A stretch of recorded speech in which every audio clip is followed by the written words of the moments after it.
Welcome back to the channel. In today's video, I'm gonna go over my color grading process, the exact techniques that I use every day to achieve a vibrant and dense filmic look. Color grading is a completely subjective process. There is no right or wrong way to go about it. However, over the last number of years, I've collected a few tips and tricks in my color grading process that I'm gonna showcase that I've used both in my client work as well as my personal social work. The goal of color grading is to create a look, and the look that I've become known for is a very vibrant and dense, almost filmic look. The color grade that I'm showcasing in this video isn't necessarily trying to emulate real film, real Kodak or Fujifilm stocks, but it's overall just a really vibrant and dense look that I've become very fond of. I hope one or two of these tricks will help you in your color grading process. If you want to skip everything and just download my own personal PowerGrade, I have it available in my store, linked down below. It's totally not necessary. You can just follow these tricks and it'll get you to something very similar. All right, let's hop in. Okay, so we've got Davinci Resolve opened up here, and real quickly, before you hop into the color grade, there's actually a couple settings that you need to make sure are selected to make sure you have the most accurate color rendition on your monitor. I'm color grading on the Pro Display XDR, and so if you're using a Mac, make sure to click Use Mac Display Color Profiles for viewers, and then also make sure to click Use 10-bit precision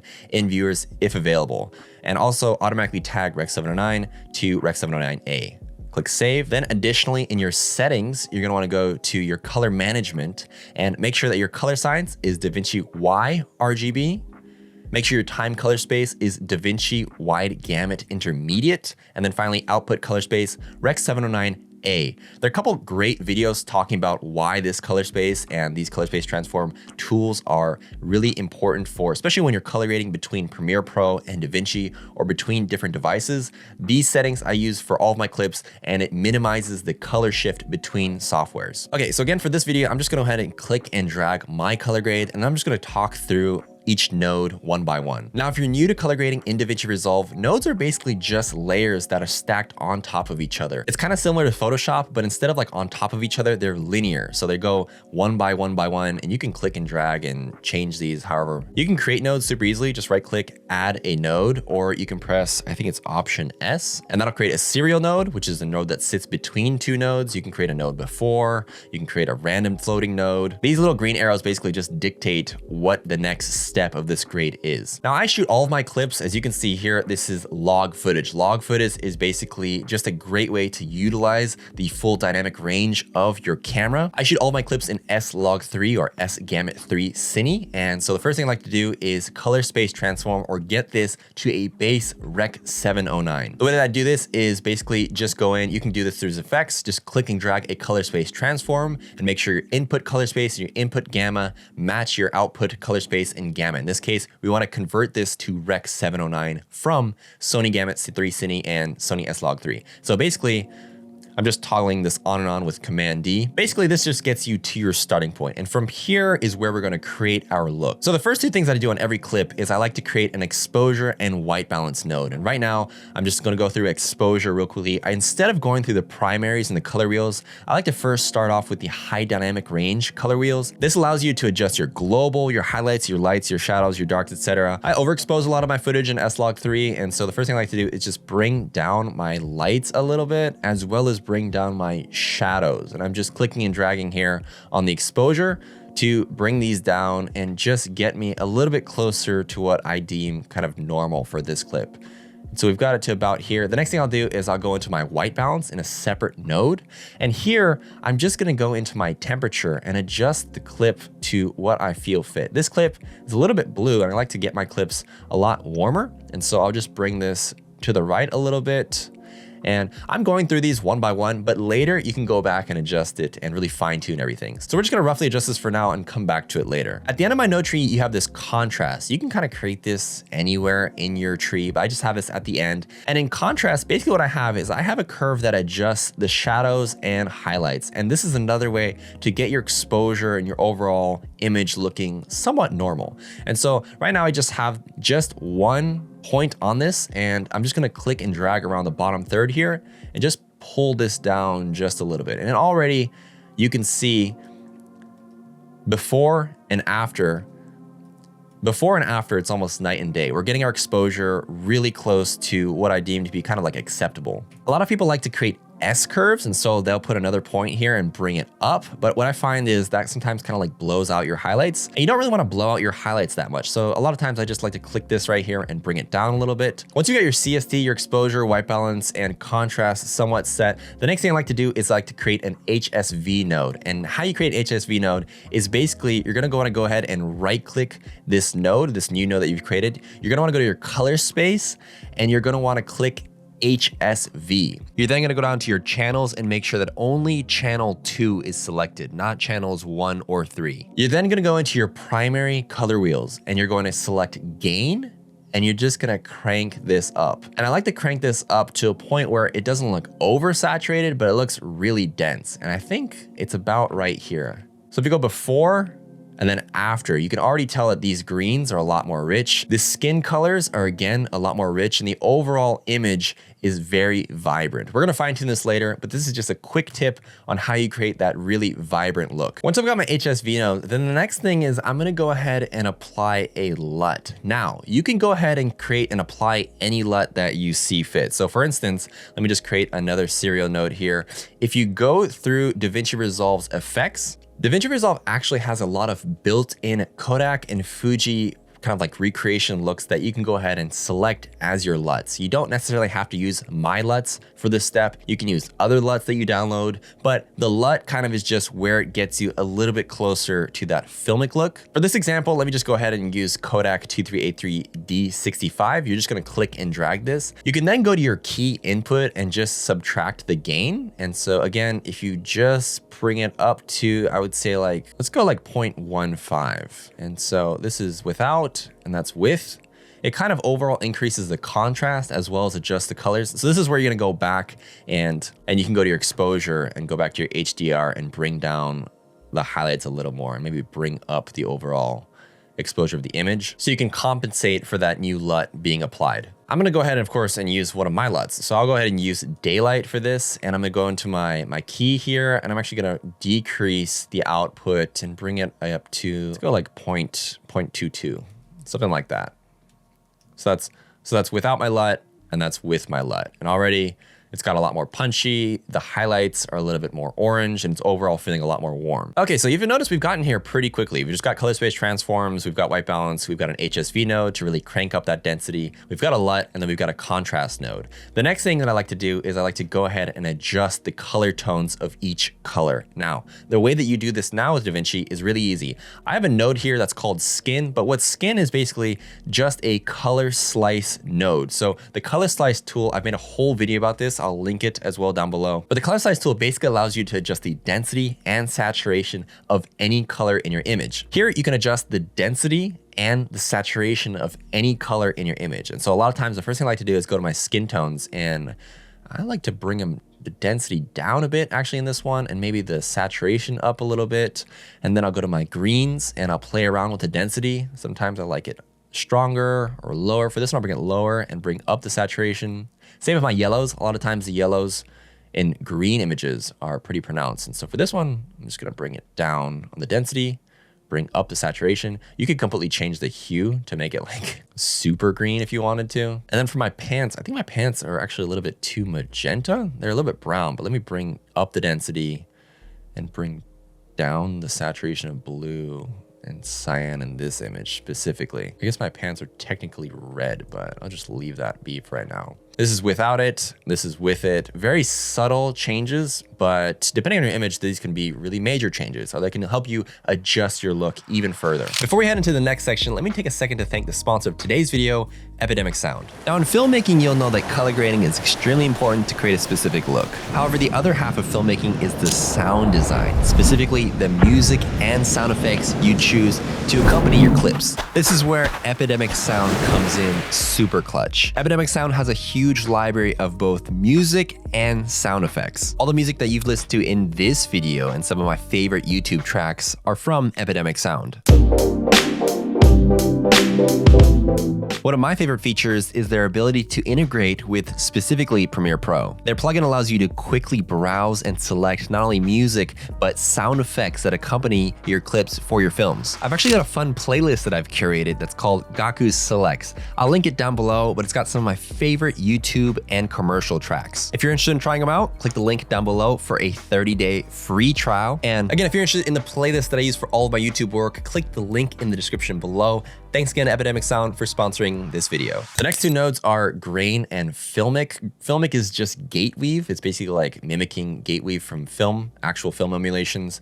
Grain is, I don't add grain very often, but grain, you can actually add grain from Davinci Resolve directly in your image. A lot of times I don't even put grain in my color grades because on like social platforms, especially on like YouTube or your phone on Instagram, the grain just doesn't look good. It looks really muddy. Okay, so once I've got all my colors to a great spot, a trick that I do to create very soft images is I actually like to play around with the S curve or the tone curve. I've got a node here called shadows, and basically in shadows, it's just playing around with the curves. And so if you go to curves here, what I like to do is I like to add a point kind of close to the bottom here. So you're gonna come into your curves and you're gonna create 2 points, one here and one here.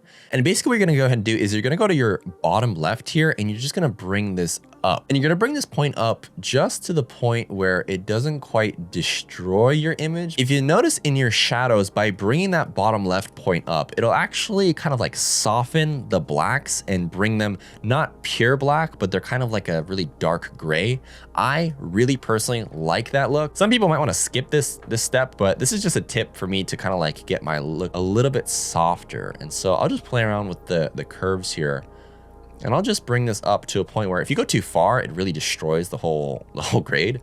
But if you get it just to a point where it's not too harsh, this is kind of like a trick to make it look less almost digital and kind of take that edge off. And then I'll go into the top right here and I'll actually bring that left a little bit. Again, if you go too far, it'll really kind of destroy your image. And if you go down, it'll destroy your image as well. But just bringing that left just a little bit really will get your image from like a really clinical look to a little bit more filmic look. Now, once you've gotten here, your colors might have shifted a little bit. They just all change as you flow. And this is kind of where I'll go back perhaps into the white balance. And you can go into your lift, gamma, gain, and offset, and you can actually go into each one and adjust. And I go into my HDR wheels here and I'll just adjust. Perhaps maybe my shadows have now gotten a little bit too brown. I'll bring these, you can bring these any which way, but if you notice the shadows are a little bit too green, maybe I'll try and add just a touch of blue or purple to offset the opposite of the green in the shadows. And I'm just slowly adjusting to kind of get this overall look to the place where I want it to be. It's all about just fine tuning and figuring out the issues that you're currently looking at and then figuring out how to solve them. At the very end of my node tree, I like to create my overall images with a very, very warm tone. And so an additional node that I'll add at the very end is kind of like this warmth node. And if I just go ahead here and I'll show you how I create it. I go into my curves, my custom curves here.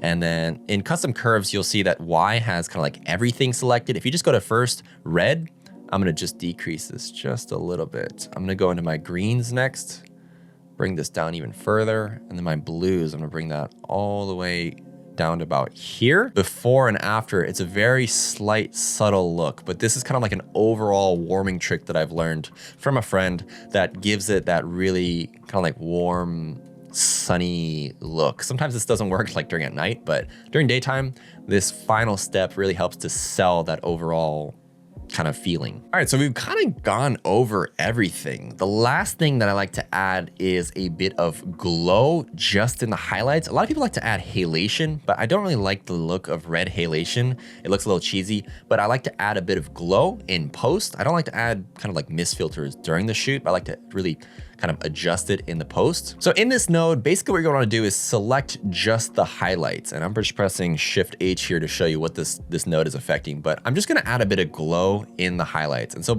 in order to do this, basically what you're going to want to do is you're going to go into your luminance here. Okay, so if you go in your qualifier and you just kind of select the highlights here, it'll basically roughly select the highlights for you. What I'm gonna go ahead and do now is just expand the highlights. Basically, you're gonna want to adjust your node selection so it's roughly roughly the highlights of your image, and you can adjust this by playing around with the clean whites, the blur radius, the clean blacks, and you're basically just gonna want to roughly select all of the highlights. I mean, obviously this is like selecting too much, but you're just gonna select kind of like the rough highlights of your image. And then once you've got your highlights selected, you're gonna go into blur, and you're just gonna come over here in the radius, and you're just gonna increase this. Usually I get it to like about 6.7, maybe 6.5 for this one.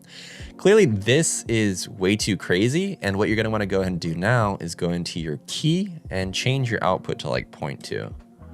Something very minimal. This is like a very minimal thing, but it's something that just kind of like adds to the overall effect. Let me just like show you, if I increase the gain here, this is like max gain, and you can tell this is really blurry, especially on those like highlights areas. If I increase the blur here, you can tell it's really blurry in those highlight areas. But again, I'm just gonna bring my gain to about 0.2.